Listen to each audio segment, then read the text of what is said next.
O mundo em voltas de barcos. O quintal de casa nas calotas polares. Na solidão e desafios dos oceanos, razão de vida.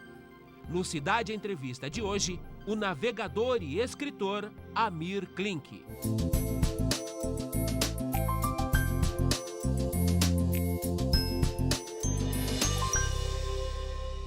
Amir, obrigado por ter vindo, é um prazer receber em Londrina. Bom dia. Bom dia, Gelson. De que forma as experiências bem-sucedidas de um cidadão do mundo, dos oceanos, como Amir Klink, pode nos ajudar a sobreviver em meio à crise que aí está? Olha, eu não pretendo usar minha experiência no mar, nas ondas e tempestades como exemplo para nada. Eu acho um oportunismo isso que... mas eu tenho uma atividade que vive permanentemente em crise. A gente trabalha num ambiente que é um ambiente de crise, né? Hoje as regiões austrais, as altas latitudes na Terra estão sofrendo com esse problema, pode ser momentâneo ou não, do aquecimento. Quer dizer, a intensidade das tempestades nos últimos 10 anos, nas viagens que a gente faz para a Antártica, aumentou de maneira dramática. O movimento de gelos com desprendimentos maiores tem se expandido para latitudes onde ninguém nunca tinha visto gelo. Então eu gosto do assunto. E no fundo eu sou economista, quer dizer, hoje eu não pretendo depender de patrocínio, de empresa, de espécie alguma. A gente viaja com recursos próprios, em barcos que a gente projeta, a gente constrói. E é claro, a gente padece das crises econômicas do nosso país, da crise educacional, da falta de preparo técnico, de todos os problemas estruturais que o Brasil vai empurrando com a barriga já há décadas. E a gente, ao mesmo tempo, se entusiasma assim, com o potencial humano que a gente tem, que não no qual não se investe. Então, eu acho que um dos grandes capitais que a gente tem hoje, num país como o Brasil, é a capacidade criativa. E essa capacidade, ela aflora quando você vive um momento dramático, de crise, como esse que a gente está vivendo. É o que vai nos tirar da crise? Não é o que nos vai tirar, mas é o que vai abrir os caminhos. Quer dizer, o brasileiro é muito acomodado. O gestor público é mal preparado, é mal educado, não é pouco alfabetizado. O empresário é oportunista no Brasil, na sua grande, por uma questão de sobrevivência. E o brasileiro é um sobrevivente que, assim, tem essa visão também do espertismo, da necessidade de furar a fila, de dar um jeito, não sei o quê. Não dá mais para a gente viver assim. A gente tem que ser protagonista. Agora a gente tem que trabalhar pela eficiência, pela competência máxima. Não dá mais para fazer um país de qualquer jeito, meia boca, que nem a gente sempre fez. Tudo no Brasil é meia boca. Na minha atividade não pode ser. Então eu trabalho com poucos recursos, com pessoas muito simples, mas a gente busca ser a elite no mundo. A gente quer excelência. Eu não quero um barco americano. O barco americano mais bonito do mundo não serve para o que eu faço. Ele afunda em 2 dias. Eu não quero um barco italiano que só tenha design. Eu quero alguma coisa melhor. E a gente tem conseguido fazer isso. É difícil pra caramba. É um processo interessante onde muitas vezes o êxito não está na sofisticação, na inteligência, às vezes o êxito está ligado à simplicidade. E, de novo, o ingrediente mais valioso nesse processo de fazer acontecer, de ser protagonista, é a criatividade, que nós temos e não investimos nela. Além da criatividade, a gente tem que parar de ficar esperando o Estado resolver. O Estado não tem competência para resolver. Amir, há décadas que nós ouvimos que a solução dos nossos problemas passa obrigatoriamente pela educação. Você concorda? Concordo plenamente. Mas só que a gente tem essa visão de que alguém vai nos tirar da situação, que o futuro vai nos sorrir. Não, Deus não vai ajudar a gente, Deus tem outras coisas para resolver. O Estado não vai porque ele é incompetente por definição. Eu não quero um Estado competente, eu quero um Estado competente para fomentar, não para executar. Quem tem que executar somos nós. Somos empresários, os cidadãos, principalmente servidores públicos que já temos em demasia. Chega de aumentar a banca de servidores públicos, a gente tem um limite passamos do limite já. A cidade de Paraty, por exemplo, uma cidade de 40 mil habitantes, tem 12% da sua população empregada no serviço público. Não fecha a conta. Sem dúvida. Não fecha. Quando você compara com Maringá, por exemplo, Londrina, mesmo grandes metrópoles brasileiras, não dá. Mas agora chegou o momento em que a gente tem que construir a nossa saída. Nós temos que... E o processo de educação, ele tem que ser mais participativo. Eu sempre falo isso, é um dado que veio da CNI, que é muito interessante, do Rafael Lucchesi, que na Alemanha 50% dos jovens de 15 a 19 anos anseiam por fazer o curso técnico e fazem curso técnico antes de entrar na maldita universidade, fazer um curso superior de 5ª categoria. No Brasil só 6%, porque a gente tem essa obsessão do curso superior. Aí a gente faz um curso superior de direito de baixíssima qualidade e a gente sai para o mercado de trabalho sem ter competência técnica, prática. Então as escolas técnicas, a experiência aplicada, o exemplo feito, o protagonismo, o cara que executa. Eu falo assim, o pessoal da classe artística me odeia por causa disso, mas chega de ter cantores, nós temos que ter compositores. Nós temos que ser criadores do nosso futuro, executores, e não meros porta-vozes. E como é que faz para dar o salto para esse protagonismo que você defende? O salto é uma coisa maravilhosa, é um clique que acontece num grupo de pessoas e que pode acontecer numa nação. E para que esse cliquezinho aconteça, você precisa de uma crise. Nós não tivemos conflitos mundiais no Brasil na intensidade em que países europeus ou asiáticos tiveram. Como as grandes guerras, né? Como as grandes guerras e mesmo outros conflitos. Você vê, a gente usa muito a referência da Noruega como um país de referência mais rico. A Noruega, depois quer dizer, 10 anos depois do segundo conflito mundial, da Segunda Guerra, era um país miserável, era um país pobre. A gente foi visitar agora um monumento que a Suécia fez para mitigar a fome na Noruega. O que aconteceu? Houve um momento em que há um esgotamento, há quase que assim, um cansaço coletivo. É o que aconteceu na Colômbia. A Colômbia, o buraco nosso ainda não chegou no nível em que a Colômbia chegou. A situação lá é muito mais grave, né? E eles conseguiram reverter quando há esse esgotamento e quando há esse protagonismo. Essa crise atual vai gerar esse nível de experimentação necessário para o clique ou ainda não é na dose que você entende como didático para a gente fazer a grande mudança, amigo? Bom, essa semana saiu um artigo na página 2 da Folha que fala sobre isso, de certa maneira. Então, é um autor que diz que a crise é um evento tão terrível que não pode ser desperdiçado. Sem dúvida. E eu acho que ela tem que ser esse clique, ela tem que fazer parte desse engajamento coletivo. E para isso tem uma coisa que eu acho importante, nós temos uma cultura individualista no Brasil. Por mais que a gente se diga um país de pessoas que se comunicam bem, alegres, não é verdade. O brasileiro é muito folgado, é fominha, não sabe andar numa escada rolante, não sabe ceder a passagem para um velhinho, todo mundo quer sentar primeiro, todo mundo quer ir na primeira vaga do caixa vizinho que abriu, o último da fila quer ser... É a cultura de levar vantagem? É o é malfadado feia jeitinho? É feia a expressão, lembra? É horrível, né? Mas a gente tem essa cultura e está na hora de a gente parar de pensar na minha casinha, no meu carro. Mas não está mudando, Amir? Os nossos filhos são melhores do que isso. Não são. A grande esperança são as novas gerações. A gente tem que parar de pensar no meu, no que me pertence e pensar no nosso país, na minha rua, no meu bairro, no meu planeta, no nosso negócio, não na nossa empresa, no nosso negócio, no nosso segmento. E aqui no sul do Brasil é interessante essa cultura cooperativista. Pensar no coletivo, né? Pensar no coletivo, exatamente. Não é muito simples isso. Agora, esse fenômeno acontece quando a gente passa por momentos dramáticos, né? Eu acabei de chegar do Líbano agora. Meu pai era libanês. O Líbano está em crise há 70 séculos. Quer dizer, desde o tempo da Galileia, quando Jesus andava com Maria, com a mãe dele. Já era um pai. Eu entendi por que eles gostam. A terra mais valiosa é a terra mais alta, mais longe do mar, ao contrário do Brasil. Porque o mar é por onde vinham os problemas, os invasores. os problemas. E você vai agora, num país que continua em crise, continua sofrendo ataques aéreos, continua com disputas agora entre Al-Fatah e Hamas, o Hezbollah tem os olheiros do Estado Islâmico a poucos metros das ruínas de Baalbek. Você fica assim, nossa senhora, vamos pegar Baalbek. Uma hora, e o país está investindo, construindo, refazendo as pontes, assim, a pujança econômica. Ou seja, a crise não é argumento para a letargia. Não é, isso é preguiça, isso é cultura da preguiça que é nossa. E nós temos por parte do governo essa cultura da preguiça, do oportunismo, de uma certa, desculpa a expressão, mas de uma certa covardia institucional.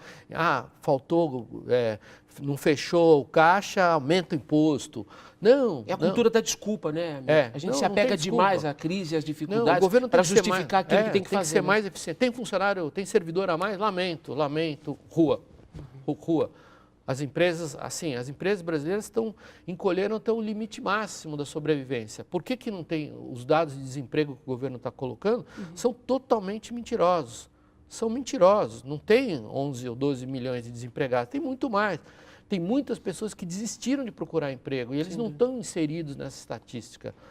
As empresas, nenhum empresário que eu conheço, na nossa atividade a gente tem centenas de fornecedores. Não existe um fornecedor que nos últimos anos não demitiu pelo menos 50% do seu corpo de...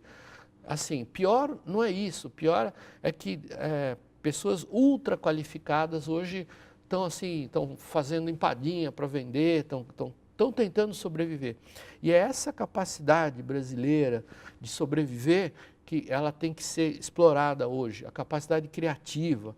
A venda de commodities é uma atitude covarde de um país. Desculpa falar isso. É o que explica por que a Venezuela está onde está hoje. Não tem sentido a gente vender minério de baixa qualidade como a Samarco faz, por exemplo. Adoro a empresa, linda a empresa. Minério que depois vai voltar em forma de ferro muito mais caro, né? Eles exploram um minério de baixo valor agregado através de liquefação. Qual é o desdobramento disso? É o aterro, os rejeitos são uma quantidade que não é saudável para uma cidade como Mariana, não é saudável ter 95% da sua economia dependendo de uma empresa. Sem dúvida. De um segmento e de uma empresa. É ruim. A riqueza do futuro está na diversidade, no compartilhamento, no protagonismo. Se o brasileiro não entender isso, nós nunca vamos ser, não somos o país do futuro. Hoje nós somos um país insignificante no mundo. Só que a gente tem um mercado consumidor que é poderoso, pujante. Está na hora da gente decidir. Bom, a Petrobras protagonizou o maior escândalo global de corrupção. Eu tenho direito, não abasteço mais lá. Não abasteço. A Volkswagen protagonizou um escândalo de fraude dos motores a diesel na Europa, nem no Brasil, talvez foi. Eu não compro mais um carro dessa marca. Não compro. A Odebrecht está envolvida num escândalo, negou, depois assumiu. Desculpa, eu não vou comprar um apartamento dessa empresa. Não quero, é o direito que eu tenho. Esse direito é poderoso. Esse poder nós temos que colocar em prática. O poder de eleger, de escolher. E esse poder nós vamos colocar em prática na hora de votar. Eu não falo o que eu acho, eu falo o que a gente faz. E o fato é que quando você tem um problema dentro do barco, você não tem o direito de dormir enquanto não resolve o problema. Não é um problema de os meus direitos, a gente tem que parar e os nossos deveres. Então, assim, a experiência de vida num ambiente tenso, onde uma mínima falha não mata você apenas, mata o grupo, sem dúvida, mata todo mundo. Então, ela é muito educativa. E ela faz com que a gente acabe pensando no todo, no grupo, no conjunto, no país, independente da sua índole. Tem gente que tem uma índole preguiçosa. O brasileiro, assim, ele sofre tanto já, o brasileiro médio, que ele não bobeia na hora de poder escapar do pesado e dar uma... Mas a experiência num ambiente onde, se você for preguiçoso, se você demorar para reagir, você morre, ela é maravilhosa. E ela acaba revelando que, independente da índole do indivíduo ser oportunista, ser mau ou bom caráter, não sei o quê, ele pode cooperar com o grupo. E é o que eu aprendi nos últimos anos, eu viajo com caras malucos, né? Assim, tem gente muito competente, mas tem uns vagabundos também. Independente da índole do cara, não existe um indivíduo que não possa contribuir com o grupo. E esse é o papel do gestor. do líder, descobrir como cada um pode contribuir. Na minha opinião, é extraindo dele essa atitude protagonista, quer dizer, filho, levanta da cadeira, para de... A situação não está boa. Ah, mas os meus direitos, a minha classe, os juízes tiveram aumento, eu também quero. Não dá para todo mundo. Pensa no todo. É possível? Não é possível? Quando vai ser? Quando será viável? E eu acho que está acontecendo isso. Vai demorar uma geração ainda, talvez, mas eu acho que nós estamos caminhando. Então, eu gosto da minha atividade, a gente pena pra caramba, a gente tem os dedos congelados, perde uma unha de vez em quando, mas eu tenho um baita de um currículo que me orgulha muito. Nós estamos provavelmente somos o único grupo do mundo hoje que viaja para a Antártica com meios próprios há mais de 25 anos e a gente nunca perdeu um tripulante, nem pedacinhos de tripulantes, nunca. Então, tem alguma coisa por trás. A gente viaja com os barcos que a gente desenhou, usando 2 tipos de engenharia, engenharia acadêmica das universidades, que é bonitinha, mas às vezes é ordinária. Que na prática não funciona como deveria, né? Por causa desse problema que eu te falei, da falta de experiência táctil. Sim. E a gente tem essa outra engenharia maravilhosa, engenharia invisível, de brasileiros geniais, com uma extraordinária sabedoria, que infelizmente não tiveram acesso à escola, que às vezes não tem todos os dentes e não conhecem todas as letras do alfabeto. E isso é uma visão muito otimista, quer dizer, nós temos que investir nessas pessoas. Nós temos que torná-las engenheiros acadêmicos também, não só acadêmicos. Vamos fazer um intervalo, amigo? Opa!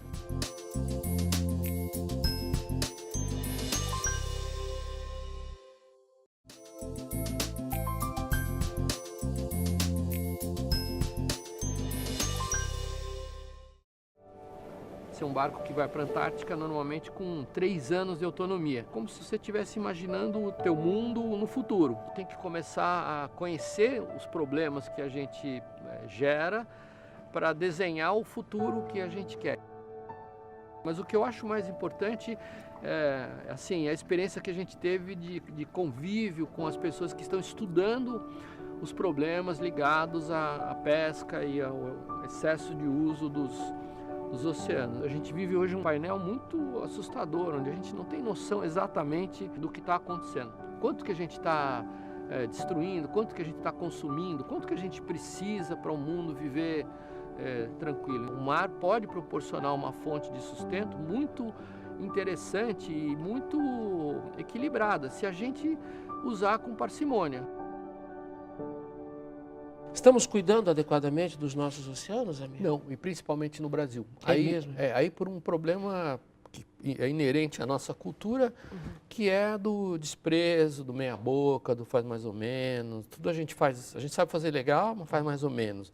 O copinho de alumínio nosso é piorzinho do que o europeu. O carro nosso é muito bem feitinho, mas não é tão bem. O nosso sistema viário, o nosso sistema educacional é bacaninho. Falta excelência? Falta excelência.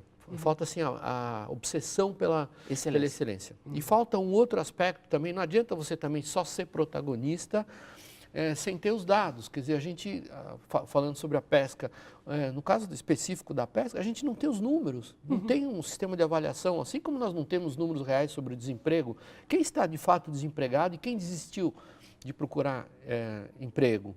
Quais são as pessoas que gostariam hoje de ter um emprego? A gente não tem esses dados, quer dizer, a gente não tem sistematicamente, os dados são manipulados por razões políticas, às vezes até por razões de ego pessoal do gestor, mas nós precisamos ter os números para saber exatamente o que acontece. Quer dizer, eu vivi lindamente no meio do Atlântico com 2,75 litros por dia de água. Por que o brasileiro tem que consumir 180 litros? Por que o carioca precisa de 250 litros de água potável tratada para sobreviver por dia? É muito, tá louco. Nós temos que quantificar. É justo a gente usar para descarga a água que tem custo financeiro? A mesma água que nós usamos para beber, né? A mesma para comida, beber? Né? Não, é inaceitável que a maior bacia hidrográfica do mundo, a amazônica, seja a maior extensão do planeta sem água potável. A Baía de Guanabara estará preparada para os Jogos Olímpicos? Não. Ou a gente vai passar vergonha, amigo? Vamos passar vergonha. Meu Claro Deus. que vamos. Vamos. Aliás, nós estamos recebendo um evento capenga, um evento vencido. A Olimpíada é um evento vencido. É só ler os jornais. Existe a Agenda 2020, agora 2020. Não tem sentido no mundo moderno fazer eventos com esse custo social. Dessa magnitude, né? Não, os eventos têm que ser sustentáveis, têm que ser econômicos, usar a estrutura existente. E o excedente, o lucro do evento, ele tem que ir para a sociedade civil que recebe, para o país que... Não vai acontecer isso, vai acontecer a conta para nós. Não sou pessimista, é linda a Olimpíada? É linda, mas o modelo é um modelo fracassado, opulento, prepotente. Não vale mais a publicidade, não, né? Não a conta existe do custo mais. É a última Olimpíada na história da humanidade, é a última Olimpíada com essa gastança absurda. É a última, a próxima em Tóquio vai ser diferente, vai usar tudo que está prontinho, feitinho. E o Brasil devia ter esperado para poder dar um exemplo, para ser o primeiro da nova geração e não ser o último de uma geração ultrapassada. O próprio Comitê Olímpico é hipócrita pra caramba, o próprio Comitê Olímpico reconhece isso. É só olhar para o que está em volta. Infelizmente, a gente não olha, a gente não vê os números, como eu te falei. Então, assim, quantificar os problemas, assumir que a gente está doente, né? Eu não tenho nada contra nem a favor da dona Dilma, mas o simples fato de não assumir que errou, o fato do Ricardo Vescovi, é um gestor fabuloso da famosa Samarco, mas o fato de um presidente, de uma diretoria dizer que não é o caso de pedir desculpas para o maior desastre ambiental do planeta, é uma atitude tão prepotente, essa atitude tem que ser punida com prisão. Na minha opinião, prisão. O fato de você não admitir que há um problema. E esse é o grande problema. Quer dizer, primeiro nós temos que reconhecer as nossas falhas, quantificá-las, entender o que existe e o que falta ser feito, e aí a gente constrói um caminho mais sólido. Isso é o que acontece para andar no mar, no barco. Não estou inventando nada, não é lei de economista. E por falar em mar e barco, quando é que o barco cai no mar de novo? Eu estou feliz de viagens para a Antártica, eu prefiro fazer projetos hoje que tem um maior impacto. Quantas impacto. foram, Amir? Foram mais de 40, Uau. Umas 8 com as minhas filhas, e umas 12 com a Marina, com a minha mulher. Crianças na Antártica? As primeiras, infelizmente, as criaturinhas crescem, agora as minhas filhas já são adolescentes e adultas, mas é a primeira vez que elas estão cobrando da gente a experiência de ir para lá. É a primeira vez que eu vejo as minhas filhas, que gostariam de ganhar um carro quando fizessem 18 anos, falando, não, papai, não queremos bicicleta, a gente quer juntar o dinheiro para poder viajar de novo. Quer dizer, elas entenderam que o futuro delas não é o que eu vou dar para elas. Eu espero não dar nada, nem um centavo, nem casa, nem nada, nada. Zero dinheiro, zero patrimônio. Eu quero dar uma experiência que vai com elas para o resto da vida. Mas que, convenhamos, é um legado que não tem preço, né? Que não tem preço. E elas, pela primeira vez, agora 19, 16 anos de idade... São 3 meninas? São 3 meninas. Elas entenderam isso.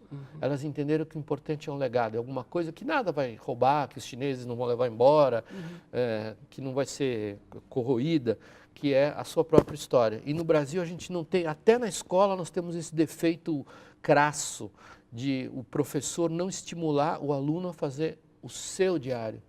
O diário da sua vida é uma coisa muito importante, porque é um testemunho individual e único do mundo que é comum. Quer dizer, quando você percebe que a sua história é única num ambiente comum, você valoriza aquilo que você faz e você compreende, aceita o contexto onde você está.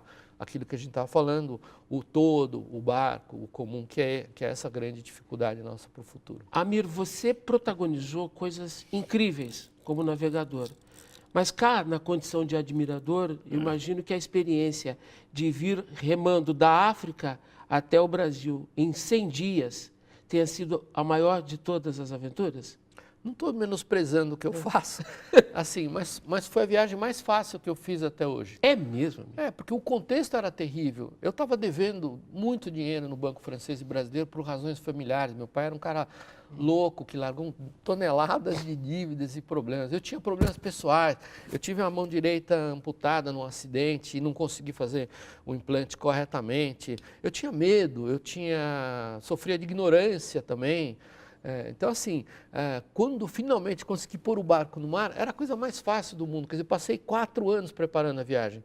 Esses 4 anos eu me orgulho deles.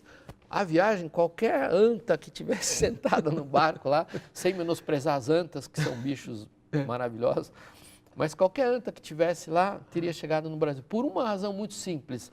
A punição era absolutamente cristalina, a morte. Você não tem medo de morrer, amigo? Eu tenho, assim, eu não tenho medo de morrer, eu tenho medo de provocar a morte.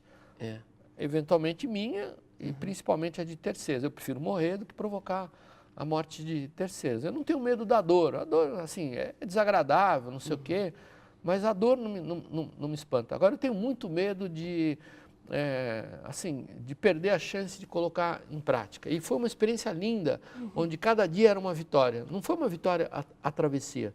Chegar no Brasil depois de 100 dias e 25 quilos a menos.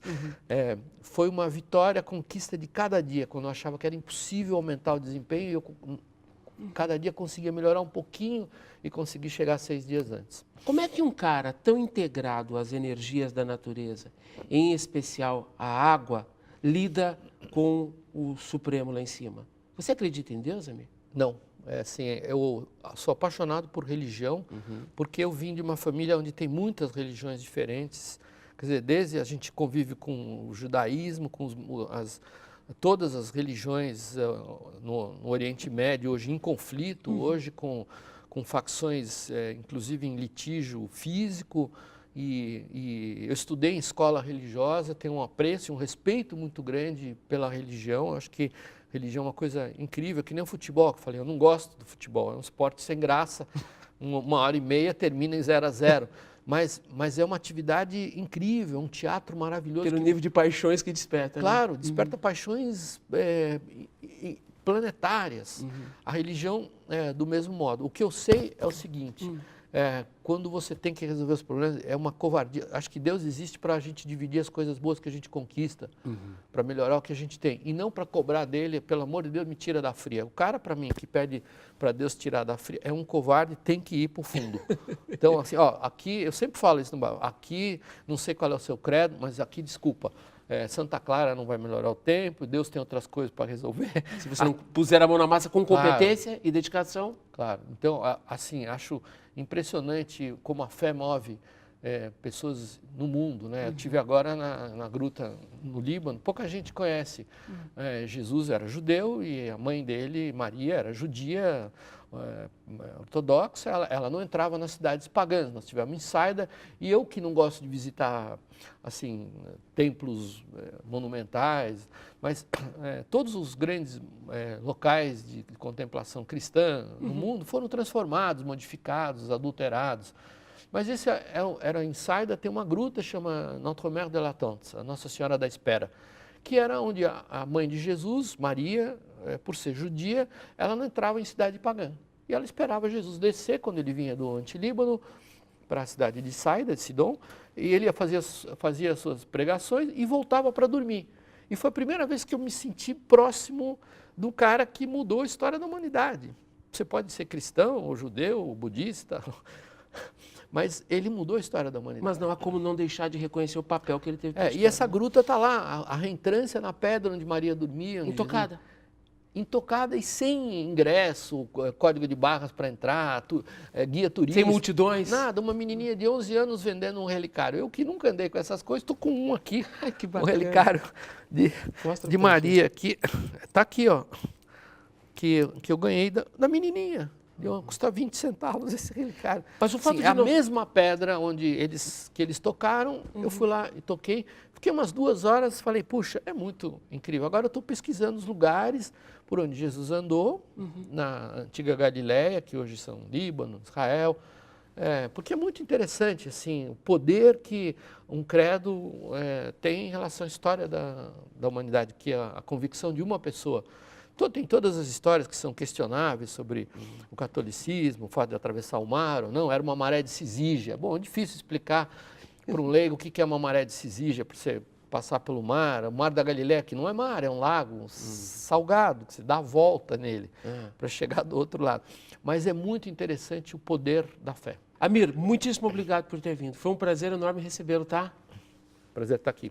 Esperamos revê-lo em breve. Se Deus quiser, adoro Londrina. Nossos agradecimentos ao navegador e escritor Amir Klink. Cidade Entrevista fica por aqui. Se você perdeu o programa de hoje, você vai ter a oportunidade de revê-lo em nosso perfil no Facebook, Cidade Entrevista Londrina. A todos um bom fim de semana, divirta-se, cuidado com os excessos, hein? A gente vai se ver no próximo sábado. Tchau, até lá!